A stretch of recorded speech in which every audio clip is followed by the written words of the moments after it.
Well, welcome to today's Wednesday webinar. I can't believe it is January of 2025, but it is. Today's topic is on resources for new Mainers. I'm Mila Tappan. I'm manager of college access and outreach at FAME, and my co-presenter today is the wonderful Florica Malau, and she is FAME's new Mainer specialist. So thank you for being here with me today, Flo. We're both very excited that you have chosen to take a little bit of time and join us today. We will be recording this presentation and we will automatically share it with everyone who is registered.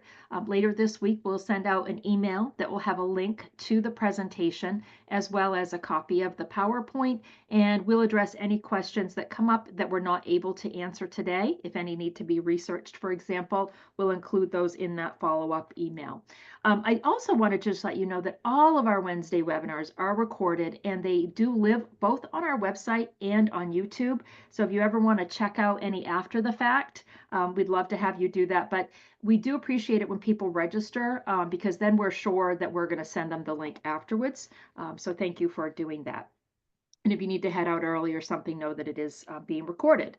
We would love to have you ask your questions. We prefer that you ask your questions in the Q&A rather than in the chat. It's a lot easier for us to keep track of them and to make sure that we see them and answer them. And again, if there are any questions that we can't answer today, we will follow up and send an email. So for today, what we're going to do is we are going to talk about some resources that are available. That's what we're going to do to kick off this session. There are some amazing education and training resources that are available to all Mainers, including new Mainers, regardless of citizenship status. So we wanted to start off by sharing those resources. And then Florica will dive into our website, and she, not literally, figuratively, and she will share resources that are available to support you and the students that you're working with. And then we'll close by just sharing some general FAME resources that are available. So we'll focus on education and workforce training, and then we'll look at our website, including sections that focus on helping students get ready, paying for college. We do have a foreign credentialing and skills recognition grant program. That's a mouthful. We'll share some of our resources, FAQs, etc. All right, so for now, let's start by talking about free community college. So this program has been around for a while. It provides 2 years of tuition-free community college to Maine's high school graduates who are in the class of 22 through 25. The classes of 20 and 21 were eligible at one point. That has expired, and the program does at the moment end with the class of 25. Now, we have heard that it is included in the governor's bill to extend it. It's certainly not a given. Our understanding is a really tight budget year, but we'd love to see this program continue. But for right now, these are the classes that are eligible. So what this program does is it covers 100% of tuition and mandatory fees at any of the 7 community colleges throughout the state of Maine. The tuition fees are covered by the free college scholarship unless the student's tuition fees are already covered by a federal Pell Grant or a Maine State Grant. If they're receiving a federal Pell Grant and or a Maine State Grant, and those are covering their full tuition, then they don't get the free college scholarship. But if they aren't, then they will. So I'll explain a little bit more as we continue on. To qualify, students have to have received a high school diploma or its equivalent in those specific years, 22 through 25. This does include homeschooled students as well as students that are earning a GED or a high set during those years. They need to be pursuing an associate's degree or academic credential, and they need to be living in Maine at the time of enrollment while enrolled in the program. So, for example, if we had students in New Hampshire, they could come here and they could take advantage of this, but they would need to be living here in Maine at the time. We'd love to pull in any students that we can to join our workforce in the future and to be part of our community. Now, as I was saying, it does require that students accept all federal and state grants first. So students do need to file a FAFSA. eligible students. So we'll talk about students who aren't eligible for federal aid in just a moment. But students who are eligible for federal student aid, the first step is for them to file their FAFSA. And that's because all of us want to be sure that students apply for and have access to all of the sources of aid that are available to them. If a student is eligible for a Pell and or a Maine State grant, these funds will go to cover tuition and fees. If there's any excess money, then the student will be provided that money to use for books, supplies, housing, travel, and things of that nature. So, for example, tuition and fees at the community colleges full-time is about $4,000, give or take. If a student is eligible for a full Pell Grant, that's $7,395 per year, and the Maine State Grant is $2,500 per year. So that is almost $10,000. So what that would mean is that if a student was attending the community college, they'd fill out their FAFSA, they would get those Pell Grant funds and their Maine State Grant funds applied to their account. It would completely pay their tuition and mandatory fees, and then the rest of the money would be available to use for books, supplies, travel, housing, and all of those things. So that's why we want students to be sure that they fill out that FAFSA and why that's a requirement, because it's great if they can access all of those funds. Now, in other cases, imagine that a student isn't eligible for a Pell Grant or a Maine State Grant, or maybe only a portion, so their full tuition is not covered. In that case, the student will get the free college scholarship to make sure that all of their tuition and mandatory fees are covered. So let's just say, for example, we have a family who their income is high enough so they're not eligible for any Pell or Maine State grant. Then it will be the free college scholarship that will cover their full tuition and fees. One of the nice things about how this program is structured, if we take that family, for example, and we say, okay, they weren't eligible for any Pell or state grant, so they get the full free college scholarship. But let's say they also got a Worthington scholarship. That Worthington scholarship and any other scholarships are above and beyond that, okay? So the things that are going to cover tuition and mandatory fees are going to be Pell Grant, state grant, and the free college scholarship. Anything else is above and beyond to be used for books, supplies, housing, and travel, for example.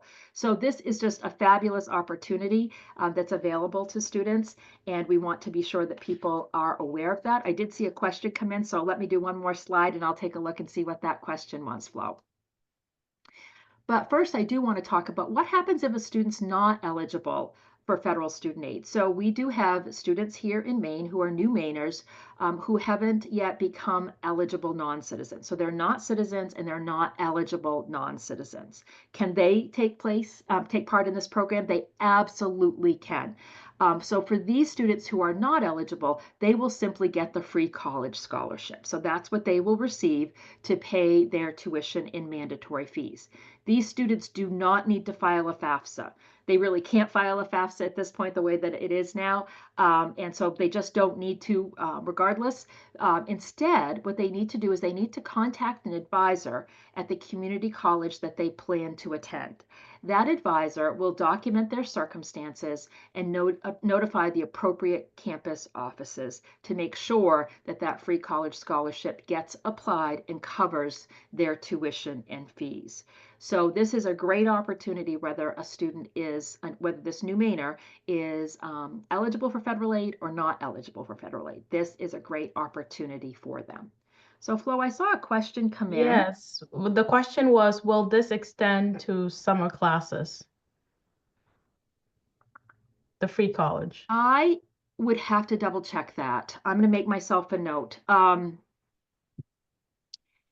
Generally speaking, the answer is a yes. Where I'm hedging just a little bit is I just want to be sure that where we're coming to the end of the funding, I want to be sure that there's not a deadline in place related to summer. Typically what happens is the student can get it because some students don't go full time all throughout the academic year. So sometimes they'll go 3/4 time for the fall, 3/4 time for the spring, and then do the rest of their credits to be on that path to graduation on the regular time frame. They'll do those in the summer. So let me get the answer to that question for sure. I don't want to guess on this one in case you have a student for whom this might be applicable, and I'll put that in the email when we send that follow-up email. Okay. And the next question is the free community college program is the same program for regular Maine high school graduates? Yes, it is the same program. Let me just, was Yep. that in the Q&A? Let me just see. Yes. Okay. Is it the same program for regular Maine high school graduates? Yes, yes, yes. The free community college program, basically what it is it's a way to make sure that every student who is a graduate of a Maine high school, Maine public high school, or excuse me, Maine high school, um, is eligible to have their tuition and fees covered. So yes, it's the same program. Okay. If there's another question in there that I'm not quite getting, be sure you share that again because I want to be sure that you get your questions answered. Okay, so I'm going to continue on with that, but do put any questions in the chat that you have related to this particular program. So next up, I want to talk about two programs that exist, but I'm going to acknowledge right up front that I am not an expert in either of these programs, and I'm still learning about these programs. But that said, they are great programs that I think are really important to share with all of you. Last week, we had a webinar at FAME on Friday, and we talked about the various pathways that exist for students. You know, there's the four-year degree program route, there's the associate's degree route, but there are also many other pathways that exist. And we had representatives from both programs, meaning from this particular program and from EDMC, which we're going to talk about in just one moment. And they talked about these programs in more detail than I'm going to talk about them today. So what I'm going to do in the follow-up email is I'm going to include a link to Friday's webinar so that you can learn more about these programs. But I just do want to provide kind of a highlight of what these programs are so that you know a little bit about them and then can learn more about them if you think there's something that might be applicable to the work that you're doing. So the first one is the Harold Alphons Center for the Advancement of Maine's Workforce. And so that program is amazing. And what its goal is to provide critical training to meet some of Maine's workforce needs. So this is by and large short-term training. The community colleges have really been focused on what do we need here in Maine in order to have a successful workforce that can move our economy forward. And sometimes that means, you know, really quickly adjusting the training that's available. So this program is available to help individuals get those skills, to get that training, to fill those gaps where we have a need for people and we don't have people who are trained to do that. And obviously that's beneficial to the individual, to the businesses, and to the state of Maine as a whole. So there are basically three pieces to this program. There's the pre-hire training. This is what I'm going to talk about a little bit more on the next slide because I think this is the piece that's going to be super interesting to all of you. But I do want to say that there's also something called incumbent worker training. And this is where businesses, the Alphons, this program is working with businesses to upskill their current frontline workforce. So they are providing training to employees who are already working in a business that's partnering in this initiative to give them some additional skills so that they can move up and make more money and have those additional skills that their organization might need. Additionally, for people who start with short-term training and want to continue on in a certificate or degree program, there are some scholarships that are available. So these programs, are just amazing. But what I really want to focus on for today is that first piece, the pre-hire, the short-term training is what they're referring to it as. And I'm just going to kind of read what they say because their words are better than mine when it comes to this. But it's designed to equip underemployed individuals with the skills and knowledge needed to secure employment.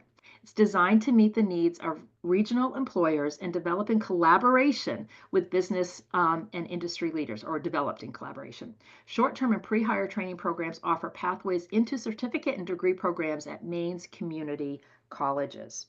So this training is available to, all sorts of individuals, but their real target group for these training programs are those who are unemployed, those who are underemployed, those younger students, those students who graduated from high school but maybe don't have a lot of other training under their belt, rural Mainers, individuals in recovery, new Americans, new Mainers, justice involved individuals, those who are looking for a career change, those who are remote workers. So they are really the focus of this program. As you can see, that hits a tremendous number of individuals here in Maine. And so it's really has some great opportunities. And I do see that there's a question, so hold tight for just a second. This training is offered throughout the whole state of Maine at all of the different community colleges. Again, there are 7 here in Maine. The programs offered do vary by the colleges. So it's not that at every one of the campuses, they have the exact same offerings. The offerings do vary by campus. The trainings run 3 to 18 weeks. And students in the longer programs might actually be eligible for stipends to help cover offset the fact that they aren't working as much maybe while they're participating in these programs. Some of the examples of the programs that are being offered are CDL, CNA, dental assisting, EMT, fiber optic installators, heat pump installators, manufacturing technicians, medical assistants, and welders. Those are just some examples of some of the programs that are available. So to learn more about these programs, the short-term programs, as well as what's available at businesses, if that's of interest to you, or the scholarships, please start by visiting the website. So I'm seeing a couple of questions here. Yeah. The first So one is, do you need to have your high school diploma for pre-hire program? I do not know the answer to that. So I will check on that. I told you, I knew I was going to get questions I didn't know the answer to. And I want to take a guess, but I'm not Pre-hire, going. pre-hire. Yeah, I'm not going to do that, Michelle. I'm going to make sure I get that correct for you. And the next question is, are the short-term training programs available for new Mainers before they receive their work authorization, or they need to have work authorization first? My understanding is they need to have work authorization first, though, because the purpose of this is to train them to be able to be filling those jobs. So I do believe they have to be work eligible. There is not an age limit, is my understanding. So those ones I feel pretty confident about. Okay. But I will follow up on the diploma one because I want to be sure. My inclination is that they do need to have a high school diploma or a GED or high set. But as I said, I never want to guess at something as important as this. So let me do that research and I'll put that in the email. They do, Michelle Radley says. Thank you, Michelle.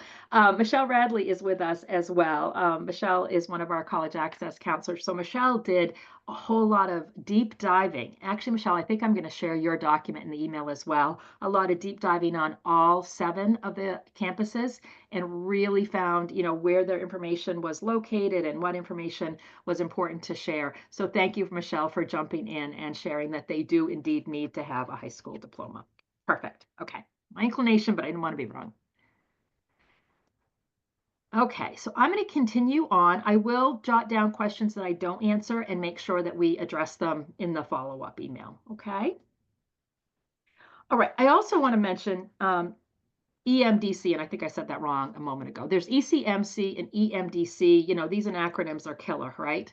But the Eastern Maine Development Corporation is another amazing organization. And so I wanted to share this resource for new Mainers as well.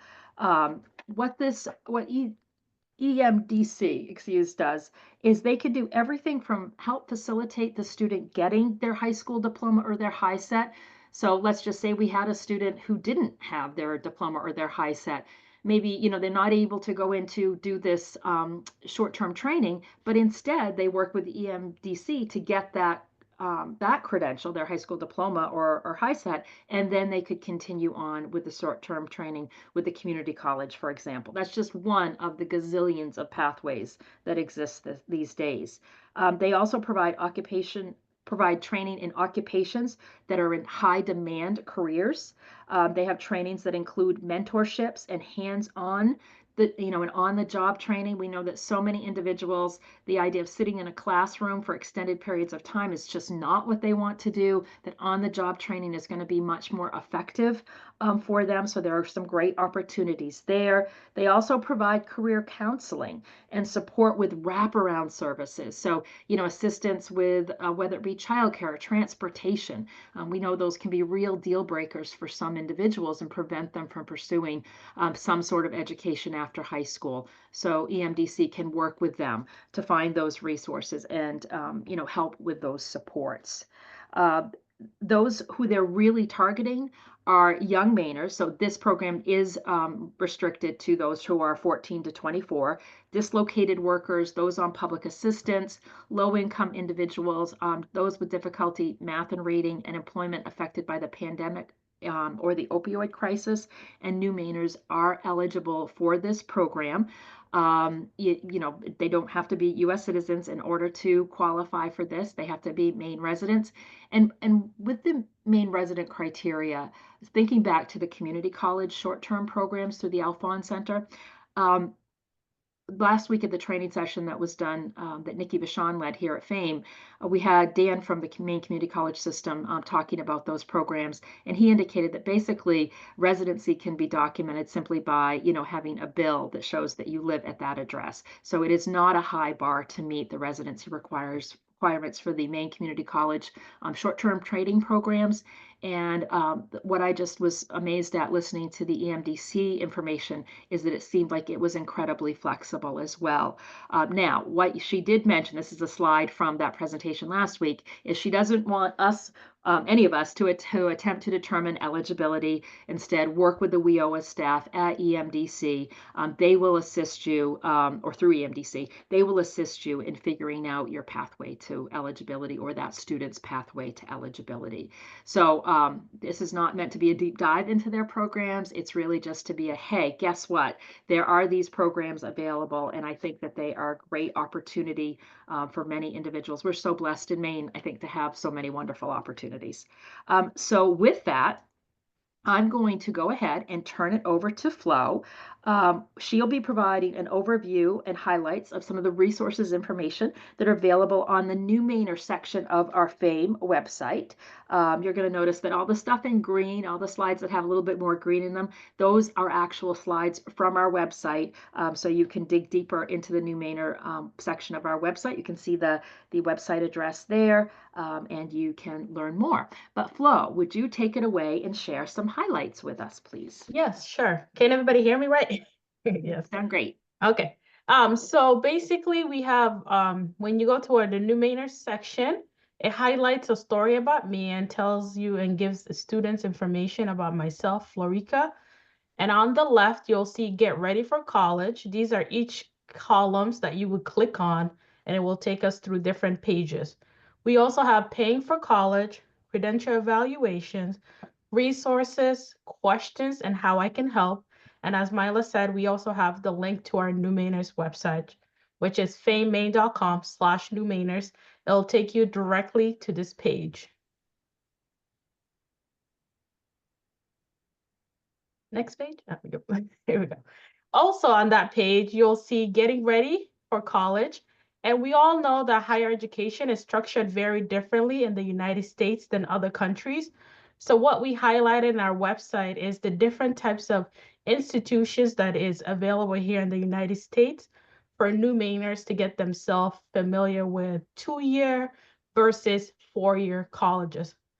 Also on that page, there are also great programs to support college-going students, like the Talent Search, Upward Bound, and Student Support Services on the page as well.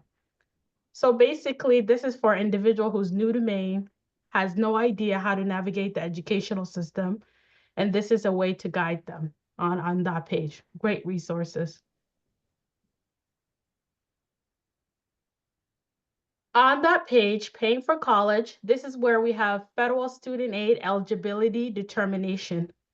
A lot of times working with students is very hard to know about their eligibility. So most of them are like, I'm not sure. I've been here for 2 years, 5 years.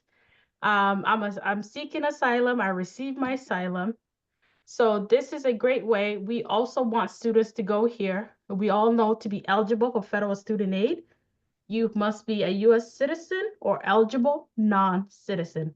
If a student knows that they are eligible for the FAFSA and they meet one of these criteria, then they are eligible for the FAFSA and they can go ahead and fill out the free application for federal student aid.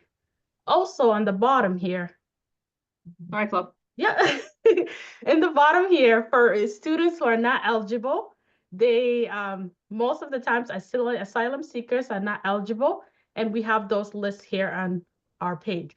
For students who are not sure, they just have no idea about their eligibility, we'll go through that on the next page. So also on that page, we have a helpful tool. So sometimes we're working with students, they have their case number or they're unaware, they went to see a judge. There's a lot of circumstance with these individuals. What we have put on our website is an online case status tool. So if you're working with a student right on that website, they can go ahead and track their case status. So for example, if a student has their A number, they can put their A number right on there, and then they'll see what their case status is. If the application is pending, asylum has been granted, or individual is still in the process. So that'll give you a good indication of how to proceed. And also on that page, we have paying for higher education video. This is where we have a video to kind of just guide individuals about how to pay for higher education. And on that page, we also have scholarships for new Mainers. And this is a scholarship that are geared to new Mainers, specifically asylum seekers. We have other scholarship that I will list later on as we go through the page. So we talked about paying for college, and if a student knows they're eligible for federal student aid, we have FSAID tips for new Mainers right on the website here, which is called the 123 new Mainers. I don't know if you can see it, it's very small. We have that on there, and we also have the FSAID information and resources page. One of a great tool that I use is the Pathway Worksheet, which is also on our website. This is a downloadable worksheet that I use when I'm working with students. So that sheet usually talks about what type of plans you want to have with a student. So picking 3 scholarships that they want to apply for, 2 top schools that they want to go to, and the plan that they have, because sometimes you just want to have those information written down so the student can have expectations and have a plan to go forward with that. So I'm going to jump back in for just a moment because the new FAFSA came out last year. So in 24-25, as probably you're all familiar with, there was a brand new FAFSA, and there were many changes to the FAFSA. But it also, in addition to the formula changing and the EFC going to the SAI, they changed the process a bit for what we call mixed status families. So mixed status families are families where the student is eligible for federal student aid because they are either a citizen or an eligible non-citizen, but the parent is not. So the parent at this point is not an eligible non-citizen. Those students can go ahead and apply for financial aid because the eligibility is based on the student's status, not the parent status.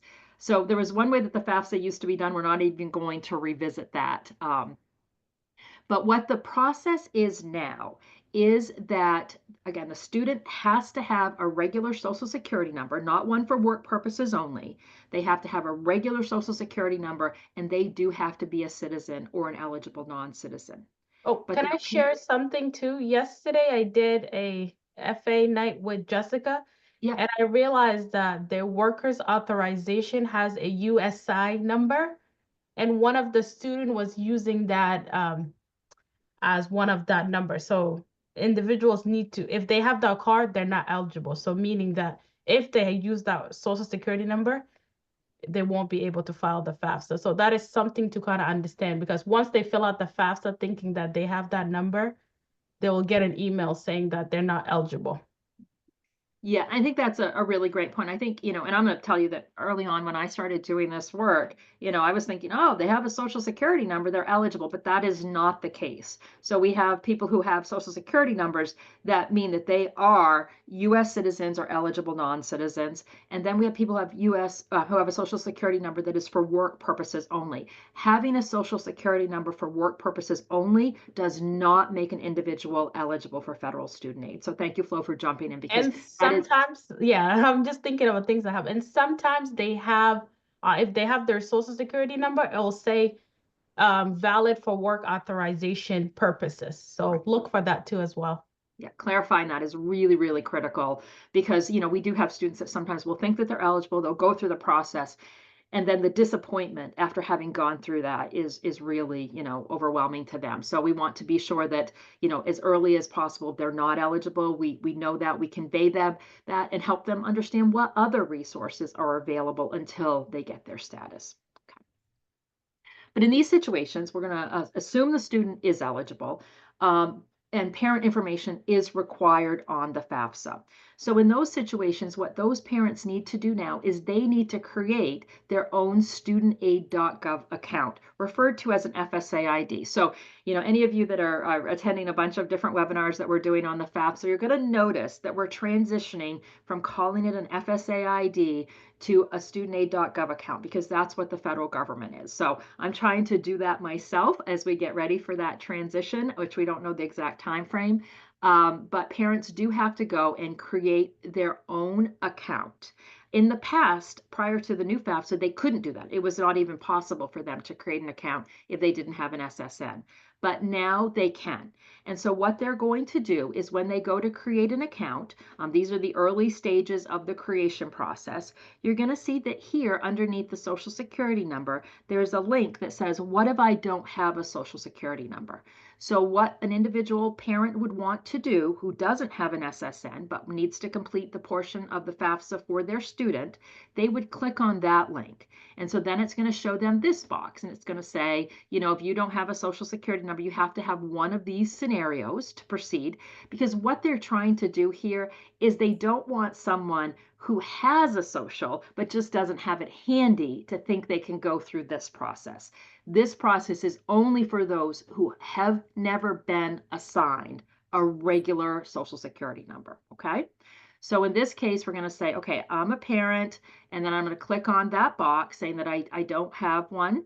And then I'll get one more warning because, again, they don't want people going through this process if they have a social. But then when they click down here and they indicate that they do not have an SSN, then they will continue. And the rest of the process until we get to the very end is very similar to everyone else. They'll set up a username and a password. They will do challenge questions. They will have to verify their account just like everybody else. Now, when they get to the very end, they are going to have a slightly different experience. What they're going to find is that in some cases, some of them will see what are referred to as knowledge-based verification questions. What these questions are is Federal Student Aid has teamed up with TransUnion. So TransUnion has information on people. And in some cases, TransUnion has enough information on these individuals so that they can ask them a series of questions to determine whether they are who they say they are and to verify their identity that way. All of the rest of us, our identity is verified through the Social Security Administration. But for these individuals without an SSN, Federal Student Aid has tried to come up with another process for doing that.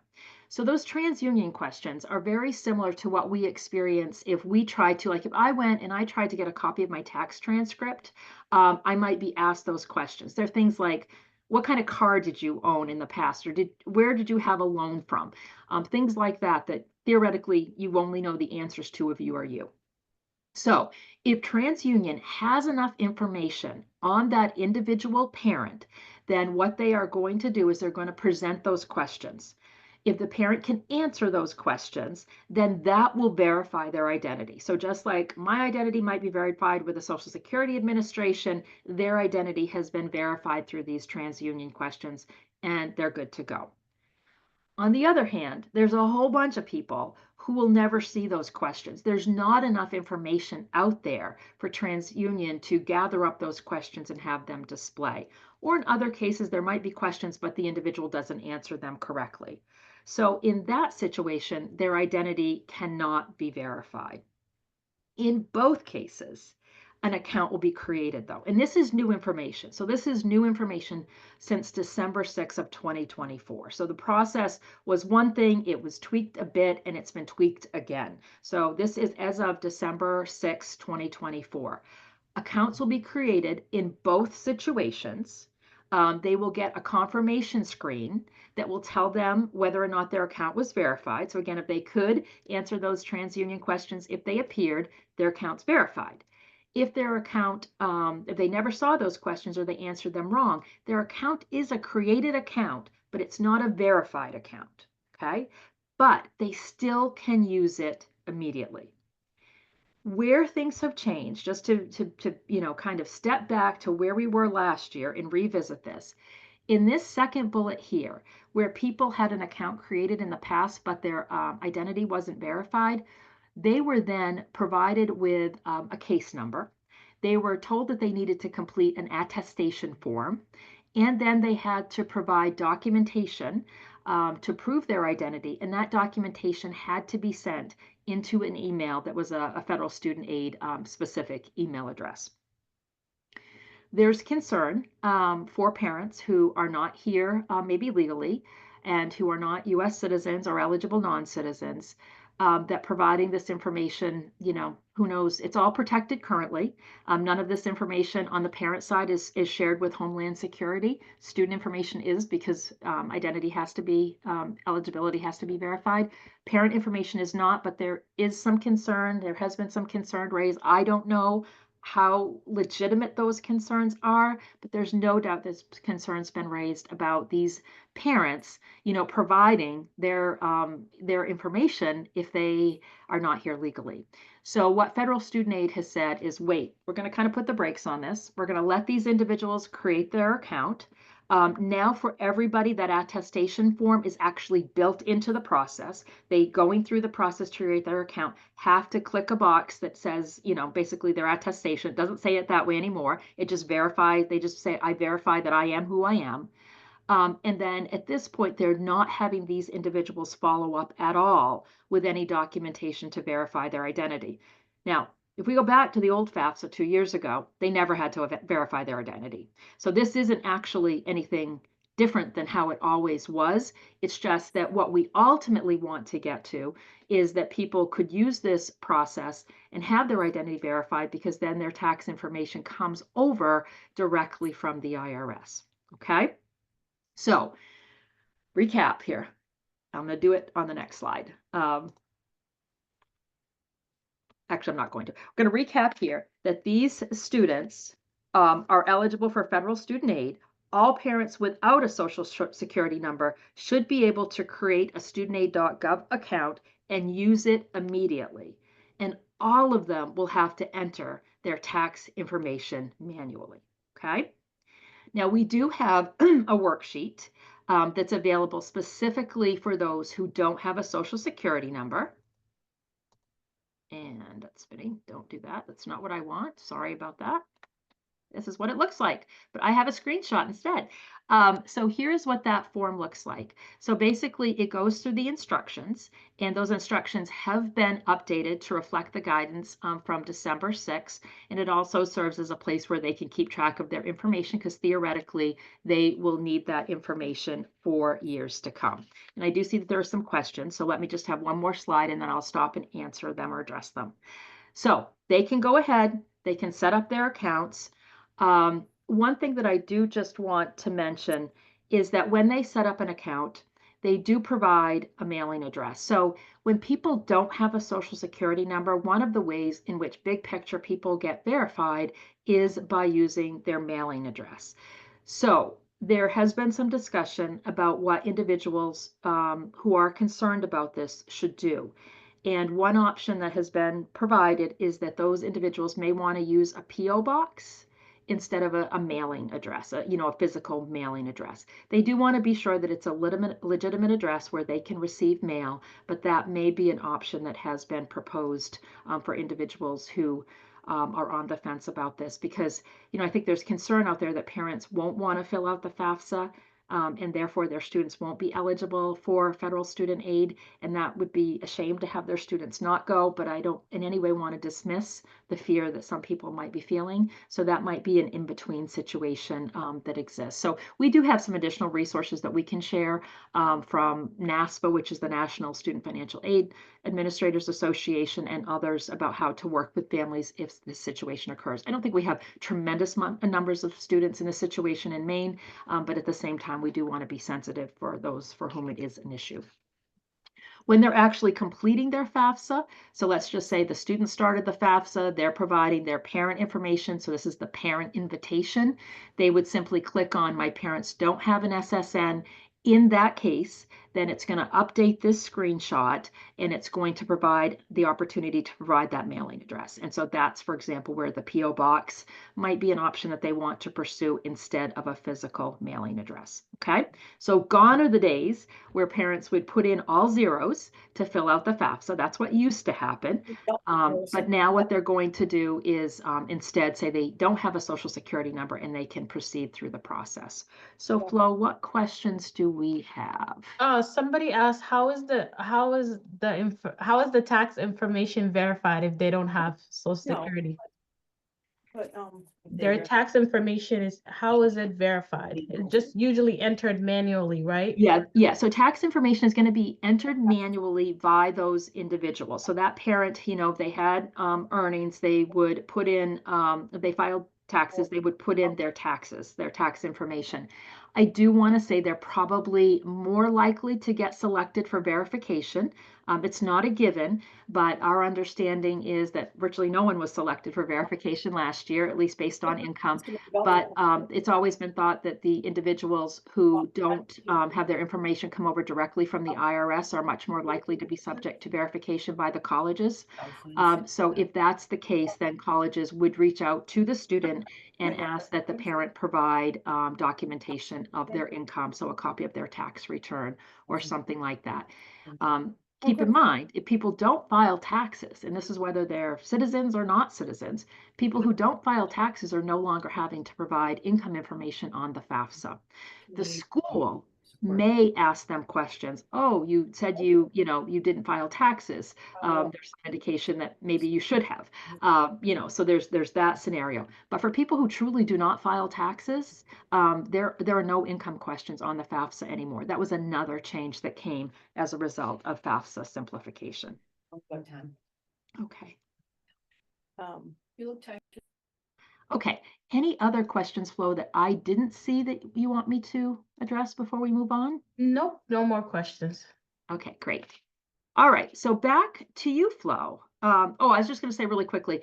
Yeah, so this is just summarizing. I'm sorry, people. That the remaining issues for mixed status families is, first of all, again, they have to enter their tax information manually.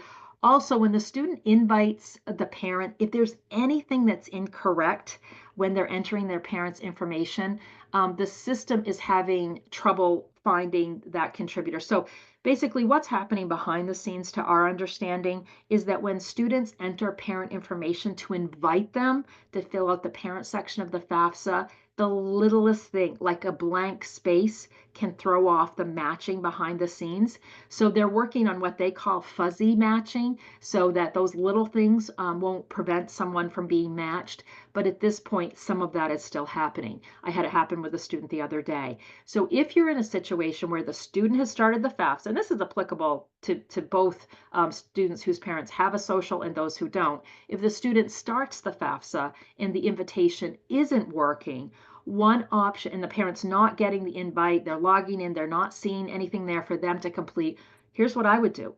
Delete the student's FAFSA, which I know seems very scary, but it's not been submitted.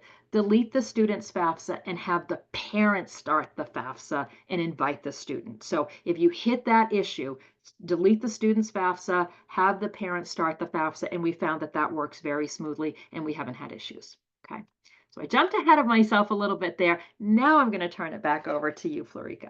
So now, on that page, paying for college, if students are sure they're not eligible for federal student aid, we have built-in questionnaires for students to walk through. So they will answer 7 questions. If they answer yes to all, they'll be taken to a separate page where they will fill out the FAFSA as we spoke with in the beginning. Yes to any, So right? Yes to any of them. yes to Any any one of the of those. questions. Yeah. Yes. If they answer yes, if they do that, if they answer no, they will receive 1 question at a time. So if they answer, are you a US citizen? They'll say no, then they'll be followed with the next question. And question 3 also will ask, are you a permanent resident? And one thing I want to mention here, because I think we had questions in the chat, some people asked about I-94, permanent resident card. Right here on question number 3, we have a sample ID card. So it'll tell you what a green card looks like, what an I-94 looks like. We also have the workers authorization. So all of the documents that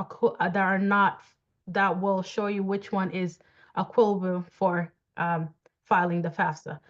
And also, once they answer all of these questions, they will receive 1 question at a time.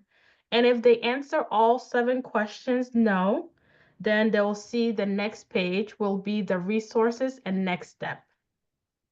And this is what it looks like. So if they are not eligible for federal student aid, they'll have choices of school to ask the school if what other questions that they will have.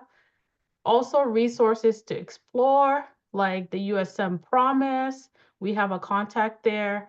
We also have a scholarship list here, like the Adult Learner Scholarship, questions to ask the admission office, and etc. We also have a list of paying as you go. So if students are also employed, they can ask their employer if they have tuition reimbursements.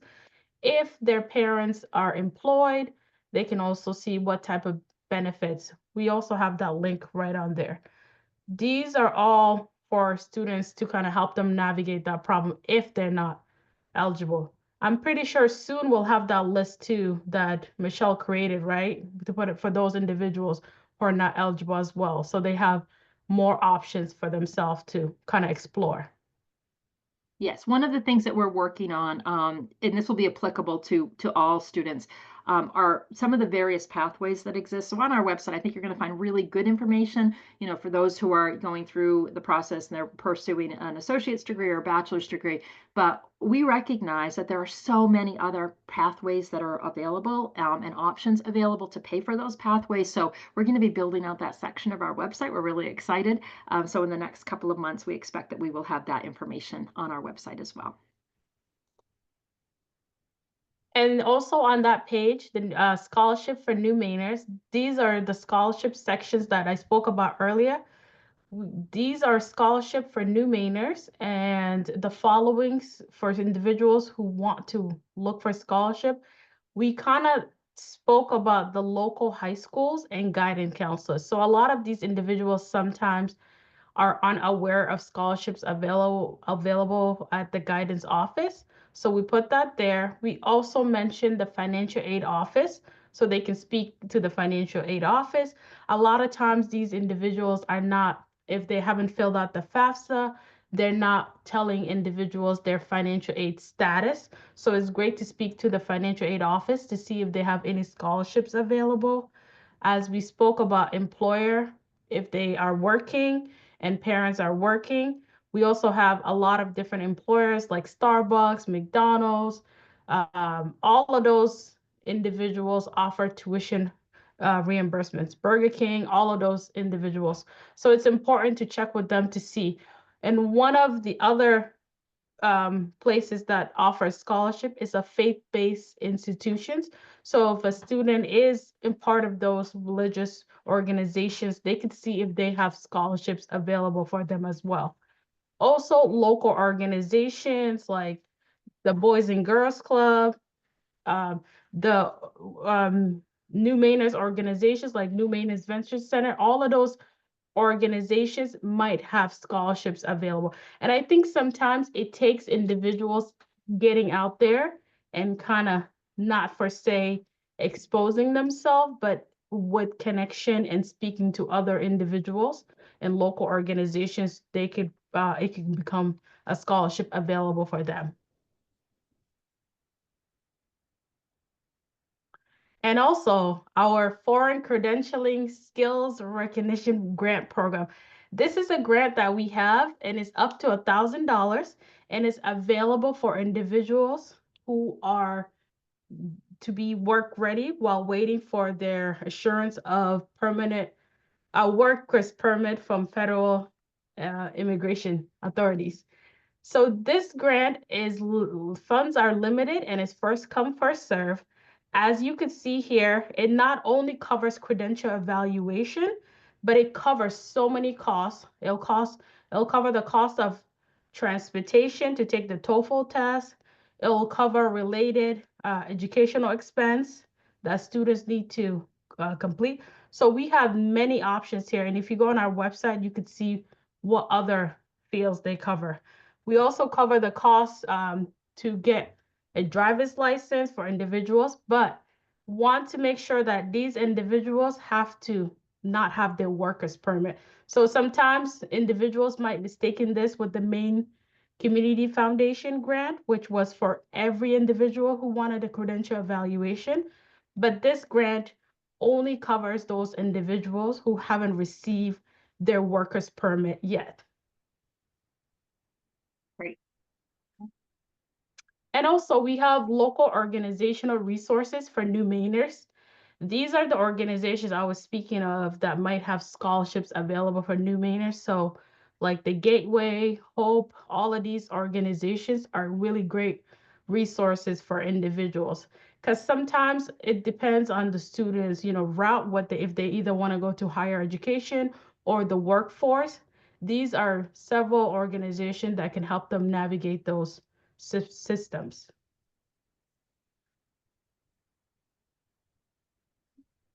And also on our website, we have the frequently asked questions. These are questions that students have asked and that we have put on there for you to utilize if you're working with students. And also want to remind you that everything that's highlighted in the green, that is available on our faymaine.com/newmainers section, that you can find these questions right on there. And on our page as well, we have information about myself. So what I could do is meet with students one-on-one. I'm already affiliated with the 3 Portland public schools. I could do classroom presentations, college applications assistance, no college essays, and then scholarship applications assistance, and also helping individuals with the credential evaluation grant that we have. The credential evaluation grant, it's a lot of steps. So I think, sometimes for people who are not aware of filling out the application and want to make sure that they complete the application very, clear and thorough, that they meet with me so we can, get everything done and make sure that all of the information is submitted. And also navigating resources and more. And my contact information is right on there. And you could also see that on the website, right on that first page, as we spoke about earlier. Exactly. Wonderful. Well, Flo, thank you so much for highlighting the website. We have other resources that are available. These are some resources that are available. Build is our financial wellness booklet, which has lots of great information, really for everybody of any age. I think it could be beneficial. Pay is our financial aid publication. Plan will help people get started. We have posters about filing the FAFSA. And then we have a RAT card specifically that Flo uses that lets people know that she's available. And on the back of this RAT card is her contact information. So these can be handed out if you wanted to have some and you wanted to share them with students who you think would benefit from meeting with Flo, you could do that. And then Flo mentioned this earlier that we do have this FAFSA 123 for new Mainers. So this is linked to from the website, from the new Mainer section of the website. website. So this is a handout that people can use to kind of provide an overview of the financial aid process. So as with any of our resources that live on our website, please feel free to use them in any way that is helpful. You can download them and print them off. You can send them to people electronically. Whatever works for you, that's why they're there. And then additionally, what we want to be sure of is if there are resources that you would like to see, if there are things that you think that you need that don't exist currently, reach out to us. And if there's any way we can make that happen, we certainly will do that. Last thing I just wanted to mention is that next Tuesday and Thursday, we will be at Deering High School on Tuesday and at Portland High School on Thursday at 6:30. And so we do this every year. We take a visit to each of those schools. Flo's there during the day every week, but we have these events where parents and students, there are interpreters there. The way that the school set it up is we usually have 6 or 7 rooms that have different languages being spoken. There's an interpreter for each of those languages, and then there's a FAME staff person or a college financial aid person or someone with FAFSA knowledge who is in the room helping people get their FAFSAs completed, answering their questions. So if you do have students that you're working with in the Portland area, they don't have to be attending those schools. Any of them could come to those sessions. Again, Deering High School on Tuesday the 14th at 6:30 and Portland High School on Thursday the 16th at 6:30. So please encourage people to come join us if they would benefit from being with us. Any questions? I saw one question. I'm going to answer. I think the person asked, is the credential evaluation transcript available for people who already have workers permit? Unfortunately, this is something that we're working towards, but no, they have to have been haven't received their workers permit yet. We did have a grant in the beginning, and I think a lot of people confuse the new grant, We do. which is the Maine Community Foundation grant, and we had that over, I think it was 2 years ago. But that grant, we have exhausted that grant, and we're no longer it's no longer available. But if you check our website, we might have other organizations. So those organizations, you can kind of connect with them to see if they do have credential evaluation grants for individuals who already have workers permit. That is something that I've been, having a lot of conversation with. A lot of people are emailing and asking, I already have my workers permit, can I apply? Unfortunately, no, but this is something that maybe we can change in the future. As of now, we don't have it. Yeah, well, and this program, that program in particular, we've got all sorts of different programs at FAME, but that program is similar to many programs we have where it's the state legislature that determines what the program is funding the program, and provides the rules for the program, and then they ask us at FAME to administer it. So this is the scenario with that program. This program, the one that Flo's mentioning, started out as a loan, and we had virtually no takers. So they were able to go back, and some legislators, became aware of this issue and worked on this issue, and then it was changed into a grant, and we've had a lot more people take advantage of it. So, sometimes if you're finding that a program that we have isn't quite what you think it should be, you can always let us know. And then what we do for programs that we feel like, oh, a tweak might be needed here or there, we work with the legislature to see if some of those tweaks are available, if they'd be willing to make them, if we think they'll serve people better. All righty. So that's where that program falls. Other questions?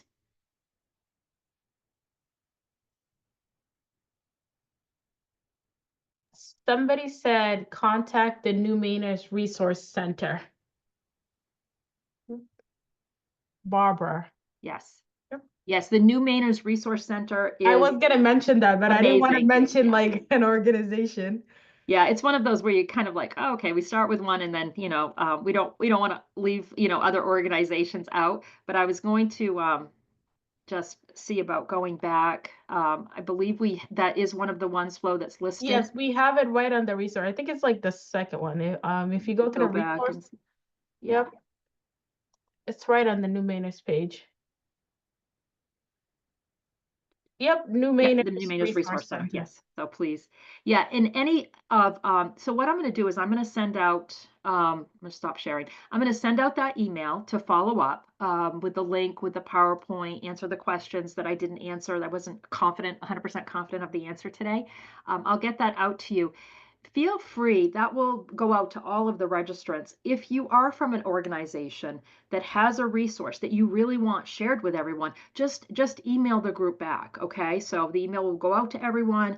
You could respond to that with a reply all, and then everyone should get that information, okay? So please feel free to do that, or share something with me in advance. In the next day or so, if you want to share something with me, I will include it in the email. We definitely want to make sure that people are aware of all of the various resources that exist. Okay. Well, thank you, everyone. Flo, thanks for being Thank here. you. Great job. And so happy that all of you joined us. We hope that you have a wonderful day, and don't hesitate to reach out to us if questions arise going forward. So I'm going to stop recording and say thank you very